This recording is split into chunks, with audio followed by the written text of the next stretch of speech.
We're not trying to run the usual politics where somebody is campaigning to be president or to be governor or to be anything. We're trying to bring a change in a collapsed system. And when we bring a change, bring a true change, a change that is committed, where all of you and everybody is involved. We want to take back our country. We believe that today our country is not governed or served by people who believe in the country. I've been going about, you are the 6th stop. I have touring various cities, from Germany to Toronto to everywhere. You're the 6th one. Everywhere I go, I see huge number of Nigerians. The question is, who is remaining in Nigeria?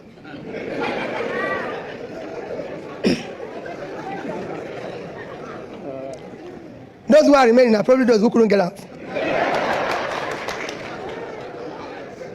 And as I go about, I ask myself a question. And I look around and ask myself, what makes this place better than Nigeria? We have free market, actually. We have very strong free market policies. We have better weather. We have better environment. We have better food. Everything, we're family, we're better people, I can tell you. You can be hungry in Nigeria and your neighbor can give you food. If you're hungry in America, nobody's going to give you food. So we have everything. So what is wrong? How did we get to a stage where today nobody wants to go back there? How did we get to a stage where we have millions of people in a country that is so blessed with everything hungry? How do we get to where the place has become one of the worst places when you talk about terrorism, kidnapping, all forms of criminality? How did we get where, if you refer people who are unemployed in the world, we're there? What happened? This is a country. In the 80s, most of you went to school in Nigeria, and I'm proud to say you're Nigerian. In the 80s, you cannot compare Nigeria with China, with Korea, with all these countries. We have 3 times the reserve of China. Today, I have 3 trillion. These are countries that we cannot compare us with. People used to come from Saudi and everything to patronize our teaching hospitals and everything. So how did we get here? Indians were all over the place. In Nigeria, teachers, Philippines and everything. Today, we are going to India. We want to just escape to anywhere. No matter where it is. How did we get here? All you are seeing in Nigeria today is cumulative effect of leadership failure over the years. The only thing that Nigeria lacked is leadership. And that is the leadership that brought us where we now have the highest number of people living in poverty in the surface of the earth. Where we now have the highest unemployment. Where we now live in fear of insecurity. And we don't know where. And some of you who are lucky to be here, as I said, are faced with double tragedy. I will explain it to you. So what are we trying to do? Is what part I've explained to you. Ours is that we can take this place back. We can fix it. This looks difficult. Countries have gone through this. It's mentioned to you about what happened in India. It happened in Brazil or South America. We're in a total mess a few years ago. All they needed was have people who are prepared to sacrifice and say, we can change here. We can fix it. And it can happen. We have the people. We're assembling it as a team. We don't want somebody to go in and say, oh, I'm Mr. Obi, I'm president. It's time for everybody to remove all those. When the MC was announcing, he was trying to call everybody honorable. MC, we're trying to remove all those titles.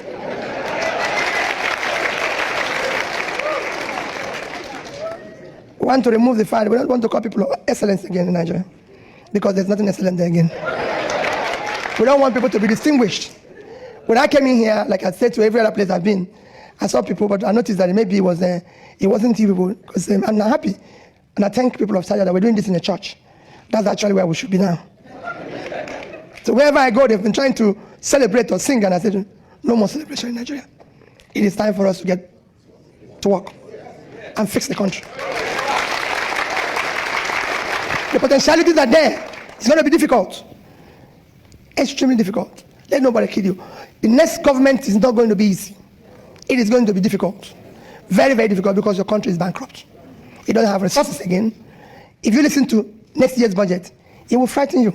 Somebody asked me this morning, that everybody didn't ask, Peter, how do you think this will work? How do you have a situation where, just to give you an example, the first 4 months of this year, January to April, that's it. Our revenue is 1,063 billion naira. But our expenditure within the same period was 4,720 billion. So if you minus the deficit is 3.1 trillion. So how does a business that spends 3 times its revenue survive? How are you going to do it? That's what everybody's asking. Peter, do you think this can survive? My answer is very difficult, but the business can survive. It can survive. We're borrowing money. Our next year budget is going to be about 18 trillion, and we're going to borrow 11. Again, the question is, how is this business going to survive? And I told somebody earlier this morning, I said to him, the business will survive. Businesses have come back from bankruptcy, even in America. What it needs is that it needs competent managers who have the capacity and vision to run it, and can understand that it will no longer run the way it's been running. Managers that can understand that this is time to shut down the cost. Managers that understand that you can no longer continue the consumptive way the country is going. The country must go into production. People who understand that you can no longer borrow money for consumption. You borrow money for investment. That is the only way you can come back alive. And that's what we need. But to do that requires a lot. Prof, I've told you about foreign investor. That is my main topic with you who are here. Why am I going around talking to you, pleading with you? One is that you are the main and number one and most important foreign investor the country requires. Nobody, no foreigner can come and invest in Nigeria unless you come and invest. And you're investing to save yourself. Because what are you doing today? Your case is a double whammy. You've run away because you think things are bad. That's why you're here. You didn't come here because you want to be here. At least 70% of you. That's true. You came because you ran away. But what is even worse for you? You ran away and you're not in a problem. Because here you are working very hard and you can't live in peace because the people you left behind, you have to take care of them. So you have a crisis. Because if you're left on your own, it would have been better. But now, for every 10 calls you receive, it's 10 problems, if not 11. And you can't say no.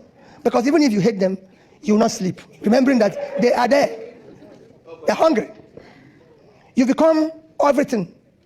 You are the funeral director. If anybody dies, you have to come and bury the person. You are a doctor. You are a nurse. Because everybody that is sick is looking for you. So they turn into everything. At that stage, you don't even have peace. So your problem is more. So you have a duty.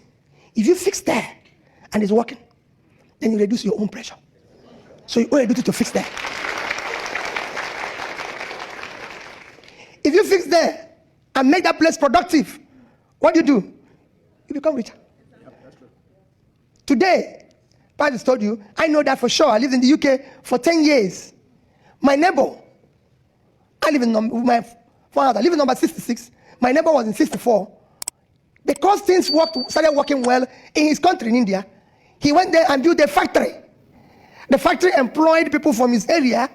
They were producing, they were being paid salary, and he was exporting the goods to the UK and making more money. All these tech companies you see in India, those who started them started from here. So in their own case, they were investing, they're making money, they became richer. In your own case, you're throwing money because you're not a welfare officer who is throwing his money there and you're not getting anything. So you're becoming poorer and the other people are not doing anything because they're not producing anything. So you're going to live your life and die doing welfare. No. If you have the place to work and it becomes productive, you are the first people who are going to come without your resources. That's what my neighbor did. He borrowed money from UK, mortgaged his house, took the money and built a factory. But you know today, everything you take back there is gone. No return. Nothing. Have you ever taken anything back and you saw any return? No. More complaint will come. In fact, before that one reach, they sent a new batch of one you need to attend to. You can't even go back because of insecurity. Now people bury by Zoom. I've gone to burial recently. The children are talking to us in Zoom. It's only people like me that were there. So you see the crisis you face. So you must fix there. Because the problem of there is just leadership. Simple. Nothing else. Not anybody tell you, oh, there's a problem with that. There's no problem with Nigeria. Problem with Nigeria is that you hired incompetent people who don't have any capacity to do anything. So all they do is tell you in schools, tell you a story. There's nothing insecure in a place. It's either you have a state or you don't have a state. You can't have non-state actors be more powerful than state. It's not possible.